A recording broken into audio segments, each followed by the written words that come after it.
Oh, hello. Good. Okay, great. People are here. Hi, everyone. Thank you so much for joining this session. My name's Heather James, and I'm moderating the session as well as being one of the panelists here. Um, let's see. So today we are doing the findings from the IMLS grant on Calm. We'll be welcoming all of us together, Dani Cook, Diann Smothers, Veronica, Arellano Douglas, and Moya Cook to present today. We're excited about this. The session is being recorded. The captions are available during the session by clicking on the Live CC button at the bottom of your window. And thank you to our captioner for captioning the session. Please use the Q&A session or the Q&A feature for any questions that you have, and we'll be going to Q&A at the end of the session. You can do this anonymously, and we're aiming for at least 10 to 15 minutes for Q&A at the end of the session. Please use the chat for your general comments or any technical issues. Shanti is here today monitoring the chat for questions or issues with tech. Shanti will also be adding some links into the chat for resource sharing and other related collections and resources for us. Kim is with us today monitoring the code of conduct. And at this point, sorry, just to correct myself, this session is not being live captioned. So just to clarify, but you have the access to the captions through Zoom features. Okay, phew. Take a breath, reset a second. Now I'm going to hand it over to Diann to get us started. Thank you. Hey, hi everyone. I am starting us off. We are giving the findings from the Identifying Gaps and Opportunities in Professional Development Support for Managers. And we have all of the grant team listed on the opening slide. Dani, Veronica, Kat, Heather, Moya, Shawn, and myself. Unfortunately, Kat and Shawn are not able to join us today, although they do send their good wishes, and perhaps we will hear from them later. Next slide, please. The agenda for the day or for the session is I'll give an overview, a little bit of a background and history of the grant, and then we'll go over the findings, the literature review, the survey, syllabus review, in-person forum recommendations, and then there'll be some time for Q&A. So next slide, please. As we go through the findings, we do have a Menti up where you can share your own ideas.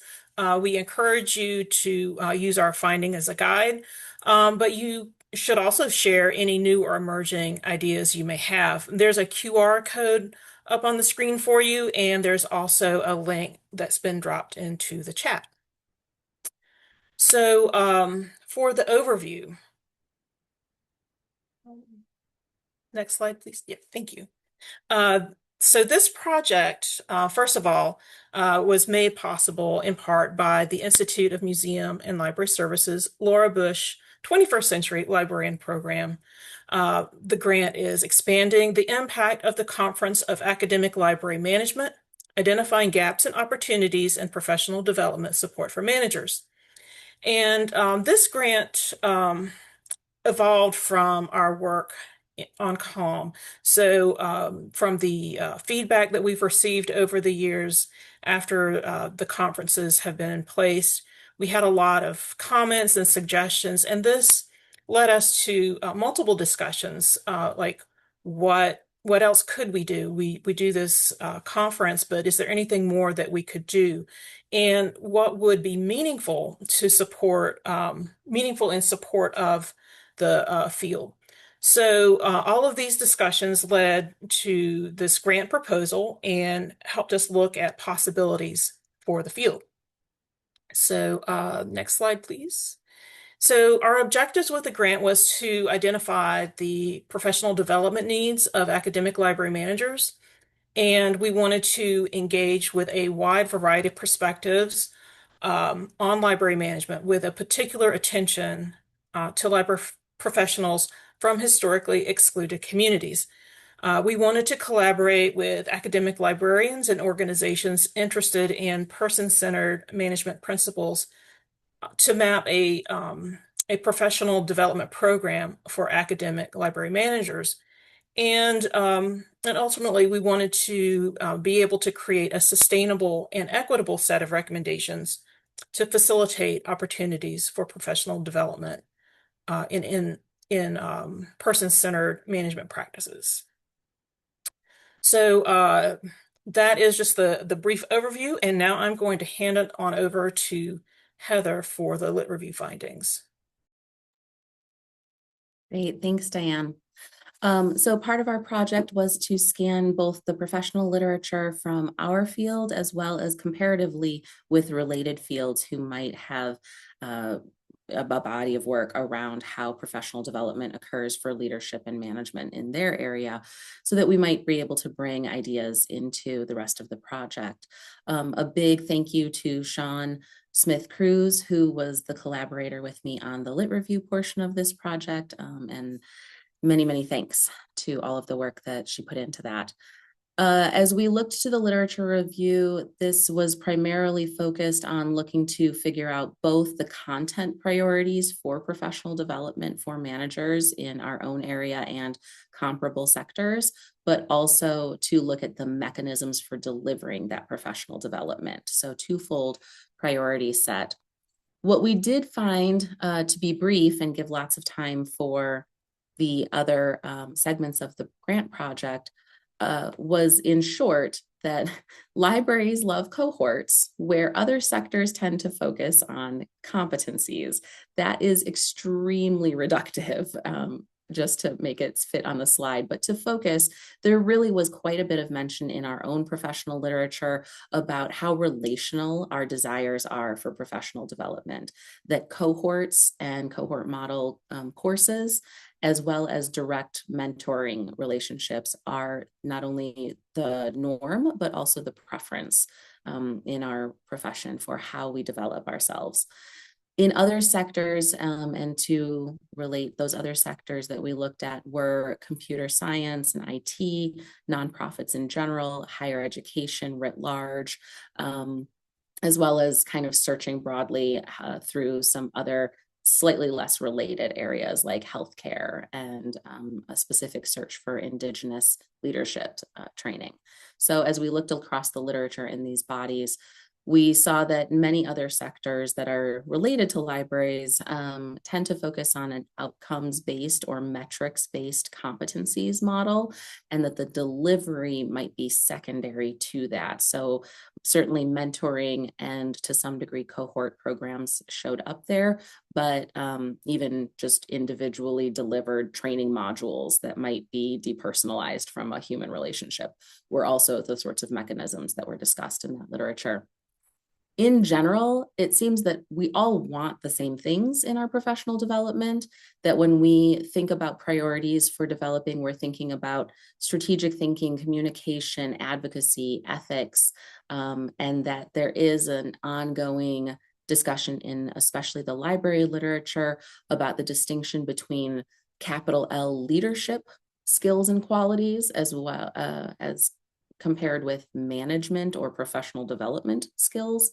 Those things that are considered to be leadership tend to be those wider, more abstract skills like strategic thinking and ethics, while professional development or management skill building tends to be in practical and applied elements such as budget management or performance management. Certainly communication, personnel management, accountability, fiscal responsibility were all priorities across all the sectors as well. And notably, IT stood out as a body of work that really reflected not having any self-consciousness about how well or how they deliver their professional development. Most of the literature in the IT sector seemed to indicate a real confident clarity about a succession plan for getting people into management and leadership roles, and that they would be all set by the time they got there. Notable gaps in our professional development in the field particularly in the library literature, date back to the 1980s. McClure's publication recalling that there's just not enough actual formal training for librarians to become leaders and managers was a foundational piece that we referred to. As we have gone forward from there, many of the critiques that McClure pointed out in 1980 are still present with us today. He said at that time that there might be a disincentivization for training and development for leadership among librarians because there weren't going to be a lot of opportunities for actual professional growth. Particularly, he cited that the major criteria for entrance into the Library Managers Club appears to be age, years of experience, and sex, with over 45, roughly 10 years of experience, and male being the qualifiers. Going forward, we found that the current contemporary literature points to the same critiques of our extant library leadership development programs, especially in North America, including those that are well recognized, because we have gaps for access and inhibitions to access related to the geographic location of those, the cost prohibitiveness, the focus of the content inside of them. Notably, Samantha Hines really pointed to an excellent critique of North American leadership development programs, focusing on the way that the whiteness of our profession is normalized and then creates the baseline for the content in the programs going forward. It promotes universalism and suggests that there is one set of way to learn leadership, and that is without considering race or gender, even though those are clear barriers in our profession, was her critique. Excellent point. Additionally, the lack of clear metrics and competencies to aim for in developing leadership and management professional development remains a gap that was cited early on and continues to be a space. There are certainly some competency models out there, but we have not as a profession created something that feels holistic and also clear for all of us and transferable across our different experiences in managerial roles. I will say that a continued gap in the literature review to note was that though a sampling of literature was identified on Indigenous leadership training and priorities, that those pieces that were identified did not specifically offer things that we could find to be concrete related to the content or the delivery mechanism. They tended to be theoretical and philosophical. So very informative, but I cannot speak to something that we specifically drew out of them to draw into the rest of the project. And with that, I will pass over to Dani. All right, hello y'all. I am here to talk about the survey that we did as part of this grant, because can you even do a library science project without a survey? No, you cannot. So we hoped to engage both current managers and folks who are managed, which is everyone who works in libraries in this survey. And we had a number of questions that we were hoping to gain insight on through the survey. That includes, what are some of the things that make someone want to become a manager? How does library school prepare librarians with the skills that they'll need to be a successful manager? Are there ways that folks are developing their management skills outside of a formal education pathway? Are there professional development opportunities, and what skills do folks need in order to be successful in their management roles? We're curious because we'd heard anecdotally about people leaving their jobs, of course, based on their manager. So hoping to ask some questions about that decision making. We also asked about what characteristics embody a good academic library manager, however people would interpret that. And then what skills would someone need in order to move into a management role? So we were quite ambitious in our survey, and definitely want to thank everyone who responded to the survey, because it was not short, but people did it. And because it was not short, we decided that we would offer an incentive to the first 500 people who answered our survey, which was a great idea until it wasn't. Actually, I guess I didn't include this on the slide, but we had over 2,000 respondents to the survey initially, and myself and our grant assistant, Jalen Douglas, started to notice that we were getting some really weird answers in our survey, including people using email addresses that were all consonants at gmail.com, responding to questions like, why did you decide to become a manager, with things like to become a better basketball player? And we realized that somehow our survey had gotten onto some listservs that were not for academic librarians. So we had to go through and identify the surveys that we thought came from real academic library workers. Unfortunately, that means we probably did wind up excluding some that were real people, but we still wound up with a pool of about 460 responses. So let that be a lesson to you, I guess, about those kind of incentives. I think we would definitely do it differently next time. But of those folks who we did take as our respondents, who we did confirm were real, actual human library workers, about 86% identified as female, which is consistent with what we see in other surveys of the field.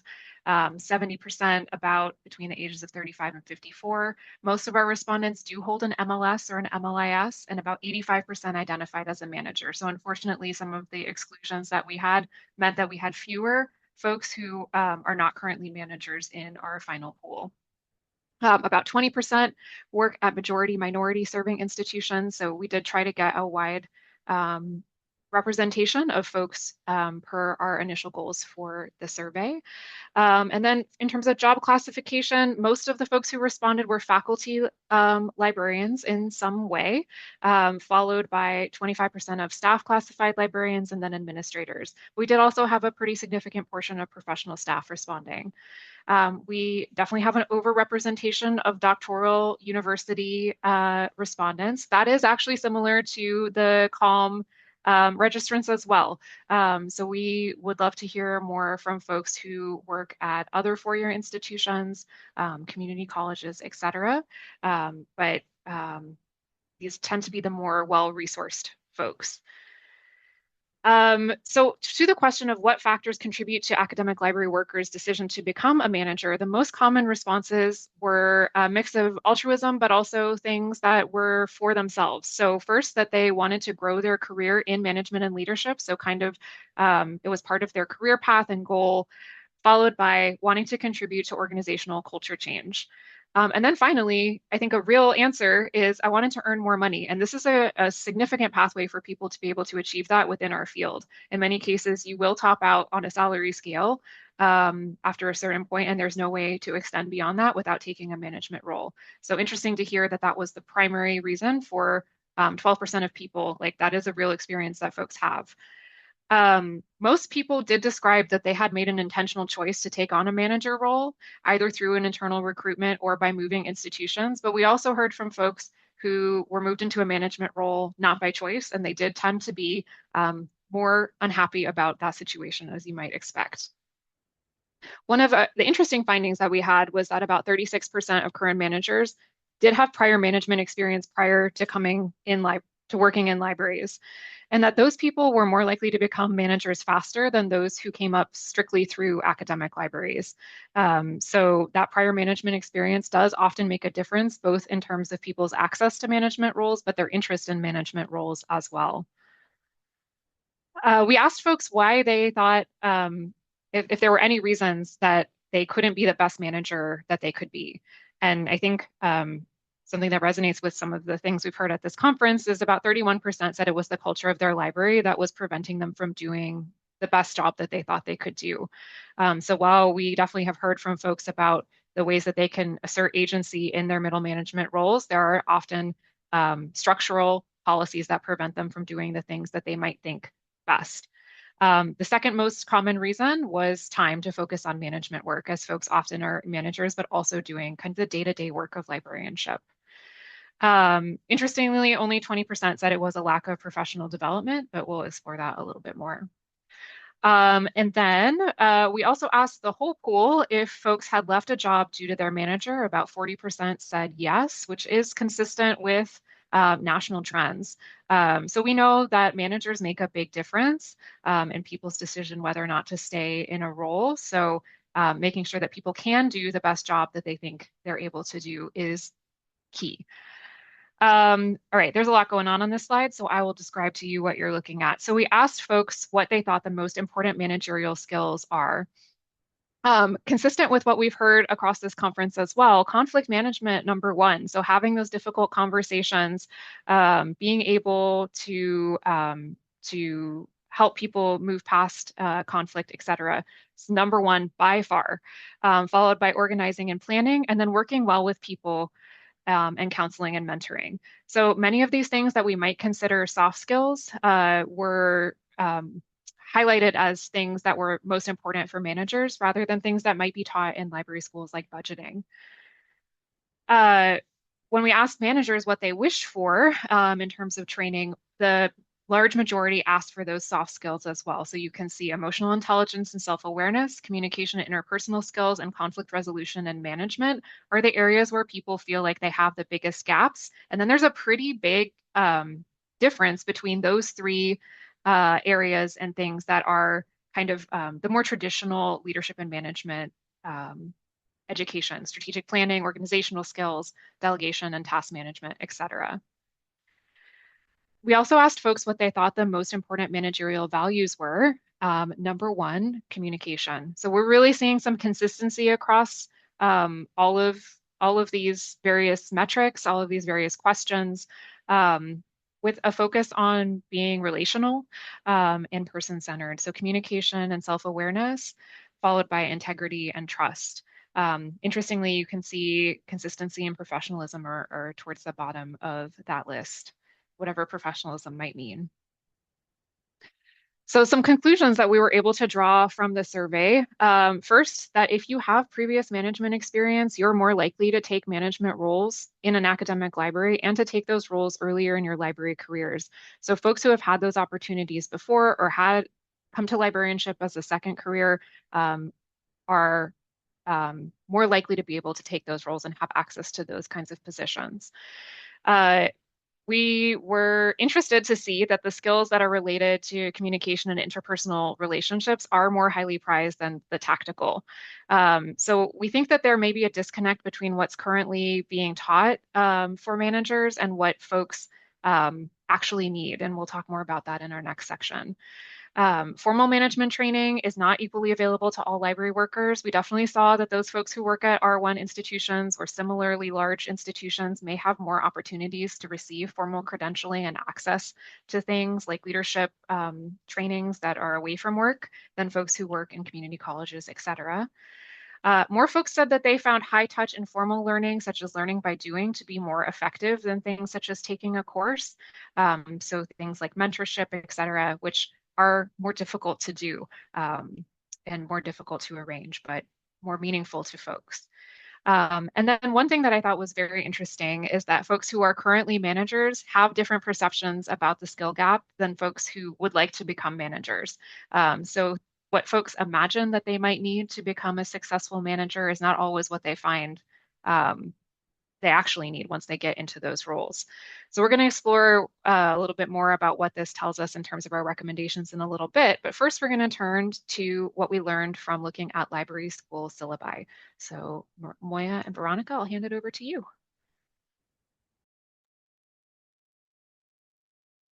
Amazing. Okay, so in addition to the wonderful survey and super interesting results that Dani shared, another project that Moya and I worked on as a part of this grant was a review of syllabi from various library schools, looking specifically at their management or leadership courses. So our goal for this particular piece of the project was to better understand the managerial education preparation of academic libraries. And to do so, we set out to answer the following question, which was, what do library and information science programs say they are teaching students about management? To do so, we wanted to look at the largest degree granting ALA accredited programs as measured by full-time equivalency. So our goal was really to analyze the largest percentage of library school students' exposure to management and leadership instruction. So we used the ALA accredited program data, which annually tracks enrollment trends to calculate average FTE enrollment from 2020 to 2022. And we looked at all 65 ALA accredited programs.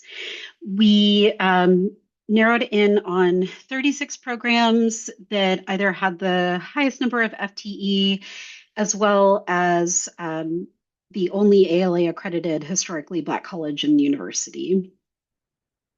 So from there, we were able to get responses from 29 different programs. We looked at their courses and were able to either find their syllabi publicly available online or through our various networks and contacts, gain access to those particular syllabi. And what we found was that of the 29 programs we looked at, 14 required a management course for all students. 3 programs required a management course for a particular concentration, and 7 programs suggested a management course as a part of a specialty or to guide students towards it as an elective. And then there were 9 programs that offered the management course as an elective. So in the 47 syllabi that we obtained, we pulled out 259 course-specific learning outcomes, which we defined as statements that indicate what students should know, be able to do, or value upon course completion. So in some syllabi, these may have been called learning objectives or course outcomes, and we've generalized that to student learning outcomes. We conducted multiple rounds of coding to analyze these learning outcomes. The first was an open review to identify emergent themes. We did that independently, wrote brief definitions, and included examples. And after Moya and I created these initial lists, we discussed them, created a unified code list with definitions, and applied them to a second round of coding of those learning outcomes. We then met to reconcile and discuss discrepancies, ultimately creating a frequency table, which you see in front of you here. So the most frequent codes that were present in learning outcomes from the syllabi we reviewed were, not surprisingly, leadership as opposed to management. The manager, which we defined as the role that particular position plays within academic libraries or libraries in general. Praxis, which is the application of theory to practice. Communication, and HR, or human relations functions. In addition to analyzing learning outcomes in each of the management course syllabi, we also chose to analyze course topics that were listed in syllabi. And those were defined as daily or weekly topics to be covered in the course. And what was interesting was the kind of slight discrepancy between the codes that appeared in the learning outcomes versus what showed up in topics. And what we saw in topics was a lot of financial management, human relations, leadership, organizational studies, and strategic planning, which we thought was quite interesting. And our major takeaways from this particular project were the following, right? Theoretical coursework is not necessarily practical preparation.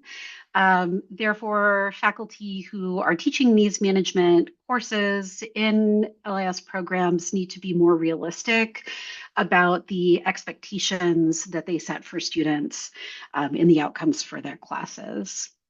We also would like to suggest perhaps a shift to focus more on organizational studies, as opposed to the ins and outs of management at the student level, since they may or may not have the ability to apply some of those practical management skills, but having a broad foundation in organizational studies can be helpful.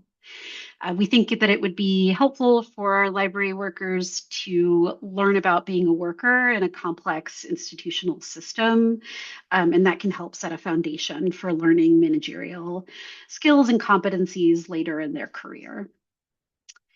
So that is just kind of a brief overview of our syllabus review. And now we are going to share findings from our in-person forum.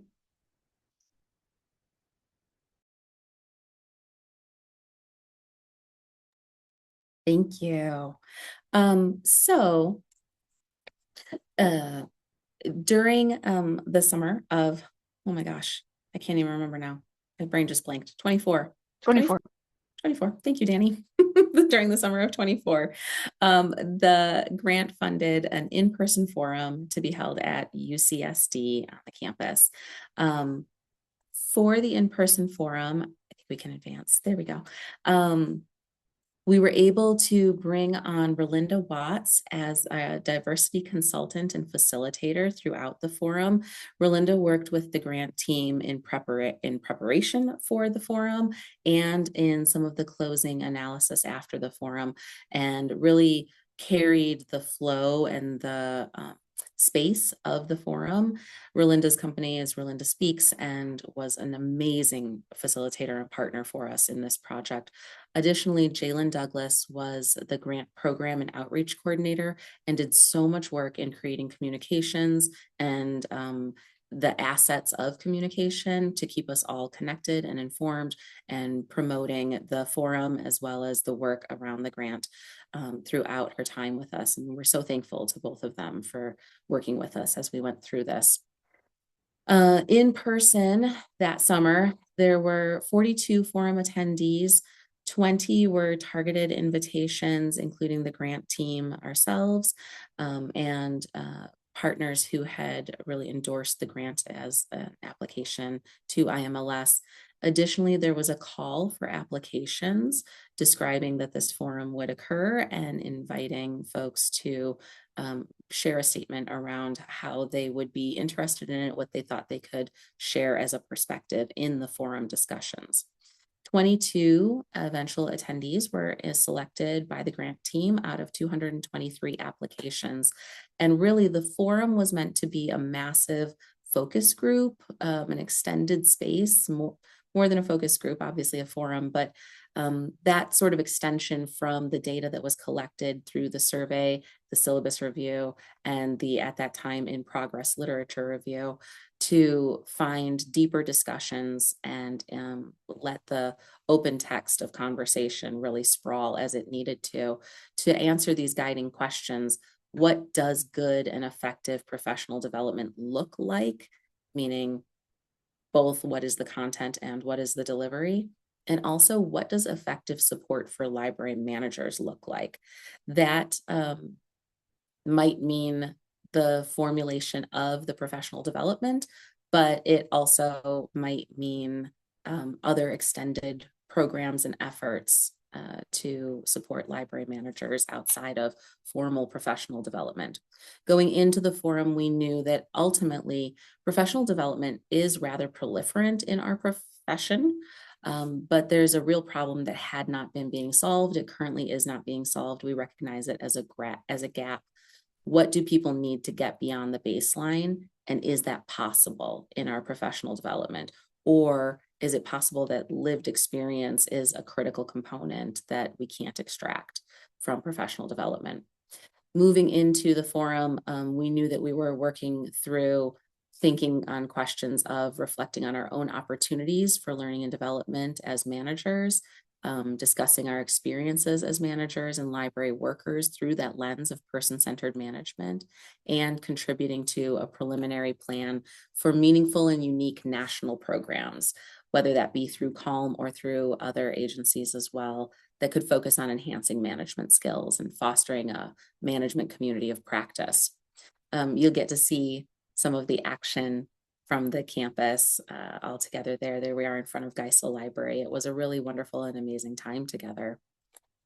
During the forum, our activities included pre-work that was passed to attendees in advance, and that included being familiarized with the survey that Dani shared about, knowing what our learning outcomes would be as a group, understanding the grant's purpose through sharing the grant narrative, and also reflecting on just a little bit of pre-writing work to think through reflections on meaningful professional development experiences and anything that folks might want to prepare to bring into the conversation. During the forum, there was a mixture of full group dialogue facilitated by Relinda, and really as an important component of community building together. For instance, we used community agreements, we entered the conversation with positionality awareness, and Relinda had us, in fact, even build a group playlist that would be the background music, setting the scene for both days and during breaks, so that we could share with each other about ourselves.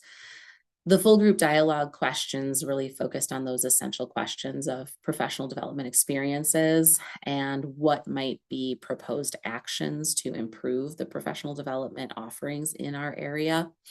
There were also affinity groups based on our positional roles at our home institutions, and those affinity groups broke out into administrators, managers, educators, and non-managers or informal managers.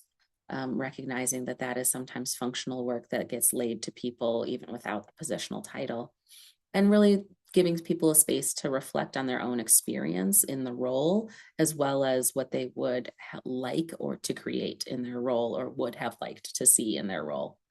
Ultimately, these conversations of sharing also built to guiding efforts around articulating action plans, not in the sense of finalizing a full proposal of what CALM or any other professional development program would ultimately be, but in the space of ideating suggestions. So what sorts of actions would lead toward a professional development experience that also included a sense of belonging, of growth, and of preparing library managers for what they need truly in the job. As those group projects came together, then during the second day and later in the first day, we actually had gallery walks for folks to walk around and discuss with each other what different groups had ideated. And each day closed with a reflection circle to make sure that there was space for full group dialogue to come back together and share about the things that had been developed during the day. And also about the human connection that was present in the room. I mean, just for fun too, the second day ended in a trip to the beach at Torrey Pines, and just really getting to be together as humans, which was, I will talk about it in the future, an important takeaway from the forum. So what we learned both during the experience of the forum in the conversations that happened there, and also through a follow-up survey that was sent to participants afterward, was that it's so important to our profession in particular, and this would echo the Lit Review as well, that we prioritize an ethic of care, that people need to feel cared for as they engage around the challenging work and then also the conversations about that work in our profession. That, as was reflected in the survey, there's a difference between the needs of functional skills training related to budgets or personnel management forms and HR navigation, between that and then the affective person-centered development that it takes to drive the relational and ongoing committed work to person-centered management. The value of professional development experiences is clearly lying in the relationships and the network development, even more so than any particular content. That was a repeated theme. And that people come to professional development with different needs, and that those needs change over the course of the career. So as Dani pointed out, related to the skills gap that's perceived in advance of holding managerial roles as opposed to once in the managerial roles, that was reflected too over the course of a career in management at different levels and for longer time periods. it was really important to focus on inclusive and empathetic facilitation. And Relinda did this so kindly and so adeptly for us that it made all of the difference. That really stood out to folks, even in immediate reflection of this moment in the forum, as well as in reflections on other professional development experiences, as something that's fundamental to having those be successful professional development experiences. It also came up that it's important for people to understand that there's an access gap, that the cost to be in cohort spaces and have that level of care that's provided with shared meals and travel is prohibitive for many people, that the space within our time and our calendars to carve out for this is also prohibitive, and that there are other access issues related to literally whether or not the space and the conversation are accessible to all in our different needs and different current spaces and contexts to participate fully. There were ideas for continuation of cohorts, especially an idea for a co-op of cohorts with distributed models that I think bear some fruit, and we're continuing to talk about the possibilities there. But there were also so many conversations that could not fit extensively into the forum. So ideas of oppressive structures, wider perspectives and input, the pathways to management, the challenges in position for managers, and the distinction between management and capital L leadership theory were all conversations that folks could have had even more time for. And with that, I will pass to Moya. Thank you. Yeah. So I'm dropping the link in the chat once more, and I think Dani might have to stop sharing, and Veronica might have to share the result if I'm remembering correctly. Veronica holds the power to the mentee. But hopefully you've had a chance as we pull those up to maybe put some ideas based off of previous thinking you've done, thinking through this presentation. This is we're going to go through the actual recommendations that we have, but we can take a moment here and sort of see what folks have thought about. So maybe a monthly webinar meeting with a speaker on a single topic, help organize peer cohorts, focus groups from different Carnegie classification, workshops by popular speakers, mentorship piece. I'm simplifying what you have here so that we can talk through as many as possible. So apologies if I'm not capturing it all. Leadership and management section of CORE is a venue. Another shout out to CORE webinars, offer a track for managers by school size, senior leadership mentors, some sort of peer cohort. Another shout out for mentoring program. Thank you, Veronica. A syllabus of recommended readings, watching, viewing, aggregate list of trainings. These are all great ideas. I think there might be one more, at least for now. Addressing the accessibility gap, apply for a scholarship to attend for like in-person or expensive conferences. Yes, very cost prohibitive sometimes. Virtual community year-round, mentorship program, a common theme. Okay, please keep entering your ideas. I think this can remain open. We'd love to hear from you. We're going to go through some of the things that we've recommended in the white paper now, but and you will undoubtedly see some of these recommendations there as well. So we are going to move on to the recommendations. Okay, so you'll see this in the white paper, and we'll drop a link to it at the end, but while I'm thinking about it, I will drop it here now too into the chat. This is an abbreviated version of what we have there, but we'll walk through some of the things that we found and co-located based off of all of those different measurements that we took. So reimagine coursework for LIS students. one of the ideas to implement this that came up was a person-centered management syllabus template, based off of the skills identified, et cetera, that we could suggest for LIS faculty to use, where there's more distinction between the concepts of management and leadership. And then it could create a dialogue and discourse over defined curriculum, which is focusing on facilitate conversation, then instruction, similar to like the focus on values over topics. So that was one of the big takeaways that came up in multiple spots. Right, we saw this on the board, on the Menti, increase affordability and access to management professional development. And so there's a few ways this could be implemented.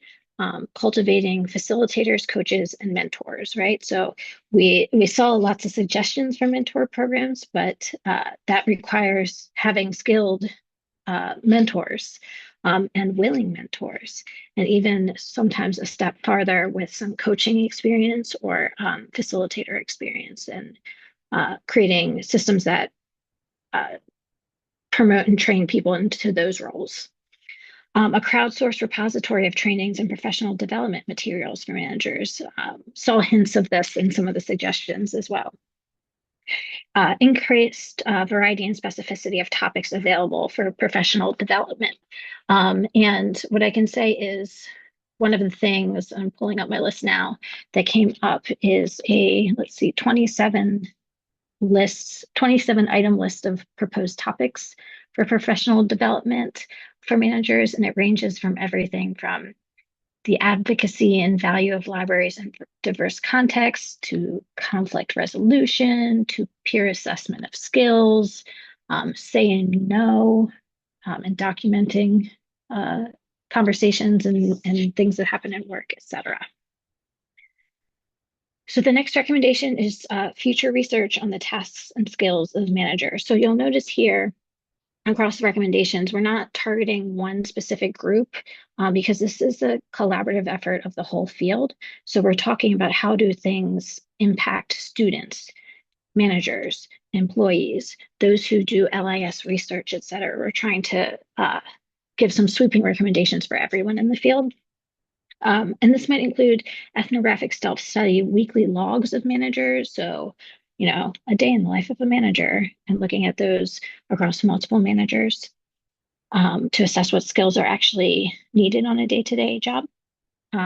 Peer skills assessment development. So how can we leverage our peers and our understanding of our work? And then perceptions of the habitus of the library manager. Okay, and the next one is to create management professional development that centers relationship and community building over content. So this could be mutually beneficial learning pods, affinity groups, or one-on-one relationships that can be leveraged over time. Establishing peer mentoring services in addition to mentoring across different stages of the career. Saw some of that in the Menti. Create time and space at existing library conferences, which include academic library managers to connect. So for example, like an unconference attached to an existing conference in our field. This, as you can see, is all of these I think are like high labor, high workload for those putting on.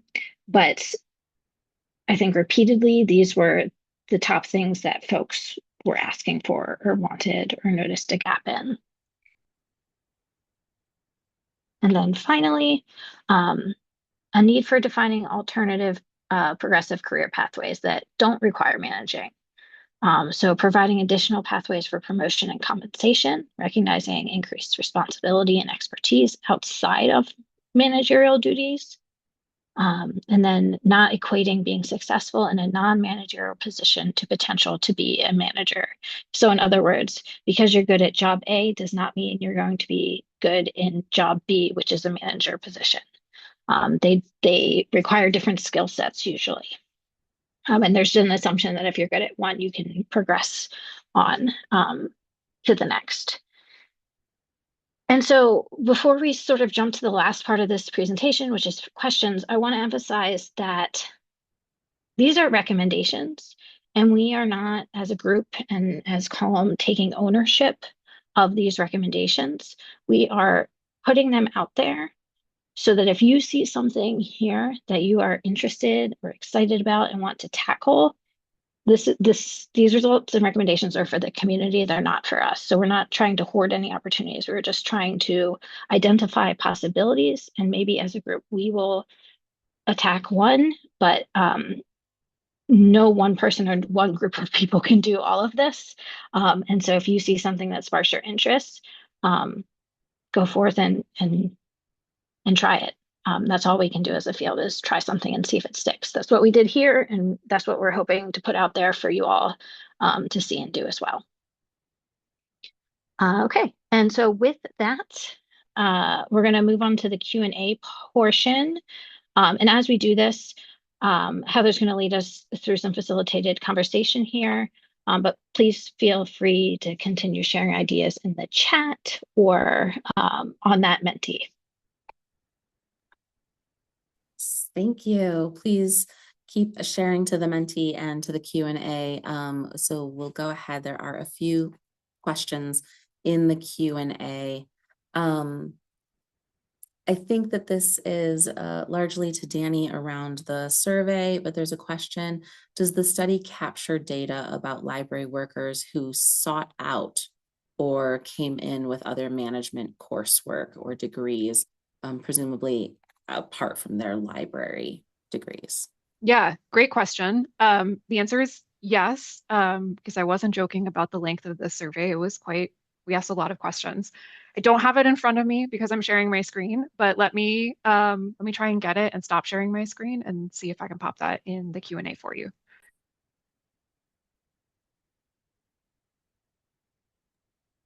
And I can address, Heather, the question that I accidentally dismissed earlier in the presentation, but Becca had asked if we had data about the number of folks in management who specifically took management course in library school.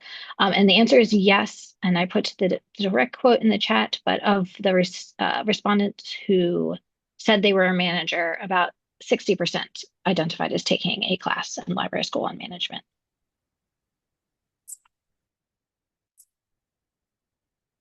Here's a sort of larger one as Dani's pulling that out that everyone can reflect on. The question is, what's next? Not only what's next for Calm as a group, as an organization, but where does this research possibly lead the group going forward? That's open to the floor. Okay, I did find the number. 65.5% of managers had pursued some other type of additional management or leadership training outside of library school. Let me not type that then since I said it. But I can also get the actual number of other management like classes, et cetera, because we asked that too, but I just don't have it in front of me at this exact perfect moment. On the question about like what's next for this research, as Moya said, like it's for the world. We know that there are some folks, for example, who attended the forum who are working on some pieces of these things already that they left inspired and wanted to take some of those on. If you're interested in a specific one of those, we'd be glad to try and connect you.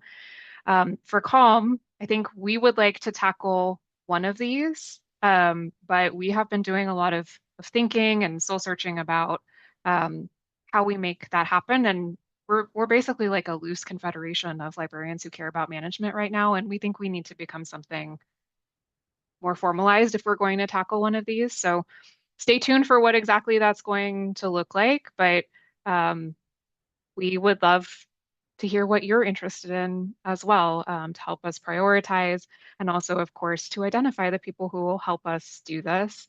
But I know a lot of folks mentioned like core, and we'd love to see if folks involved in core might be interested in some of these as well. So again, I think one of the things that we tend to be good at is that relational piece. So that might be an area that we focus on, but more to come for sure. Thank you so much, Dani. So to anyone, but especially Moya and Veronica, there's someone who's asking that they are teaching an academic library management course in spring of 27. And thank you, because this is timely. Understanding the feedback on functional skills like budget versus soft skills like emotional intelligence and the disparities that are identified between learning objectives and actual class activities. Are there any models or resources that you saw that you think are exemplar in teaching the more people-based model that we need in LIS? And no pressure if you don't. Great question. I'm going to start with the disclaimer about the syllabus review, which is like we are just looking at the syllabus. Like separate, like in most cases, without direct interaction with the faculty member. Sometimes we did reach out to the faculty member directly, but I think it's impossible to know what's happening in the classroom based off of the syllabus. And so it is not to say that some of this work isn't happening. And we just have no way of knowing that.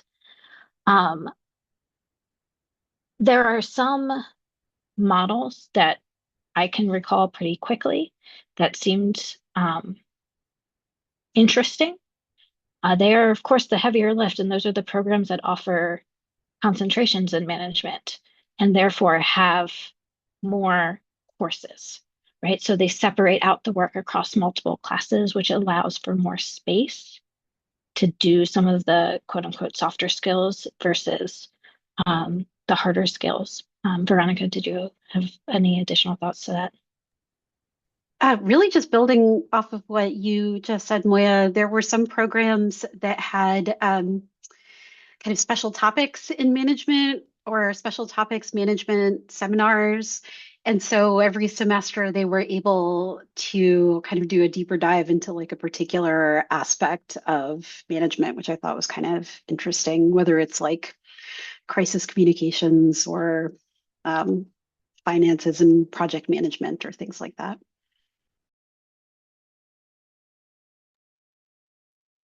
I would go ahead and put in a plug for an ALA editions book on person-centered management as well. Okay, so Dani, it looks like there's another question then that would be great for you if you can. Did you find that some library managers were able to take advantage of organizational development or leadership training at their own institution that was designed for faculty or staff in other units outside the library, maybe something across the university? Totally. I was trying to type this response and press the wrong button, but yes, we did. So actually, the majority of respondents did say that they have taken an institution-based management training, although we didn't drill down far enough to know if that was within the library or outside, like through HR, like you say, but that was 82%. So like the vast majority have. I think one thing that's interesting about that is that most people, though, indicate that like formal training methodology is not necessarily the most effective for them. So it would be interesting to really drill into that and understand more about, there is a wide variety of those different kinds of institutional training and what folks found more useful than others. So like for myself, I've done a few, and like the crucial conversations training, super helpful because it's very interactive and hands-on. And then others are just, less useful. We only have a little bit of time left, but I thought that maybe if anyone wanted to address Becca's comment in the chat, which was to point out that if Calm does become something larger than it currently is, if it becomes more formalized than it currently is, the commitment to financial accessibility for participants. Is there anyone who'd like to, Dani, I saw that you already typed a response in there, but if anyone would like to add around sort of the values and the foundational commitments of Calm. Any other thoughts? The only thing I will add is I think I'm gonna not say we all. I find great value in face-to-face interactions. Those are not accessible to everyone. And I think we are aware of that, whether that is our preference or not. And so also maintaining some sort of online presence or community is also forefront of our mind to the extent possible. So like accessibility, both from financial and physical geographic movement is something we are keeping at the top of our minds. Great. Well, thank you all. Thank you everyone who's here in the room with us for being here with us. Thank you, Dani. Thank you, Moya. Thank you, Diann. Thank you, Veronica. Thank you, Shawn. Thank you, Relinda. Thank you, Jalen. Thank you, Kat. Thank you, Kim, for being here on COC. Thank you, Shanti, for amazing tech support. And that is the end of our session. Before we close the session, please note there is an evaluation survey for this session as well. And we're curious about feedback at all times. So if you would complete it, we would appreciate it. And we hope that you will enjoy the remainder of Calm today. Thank you all. Thank you, Heather. Thank you, Heather.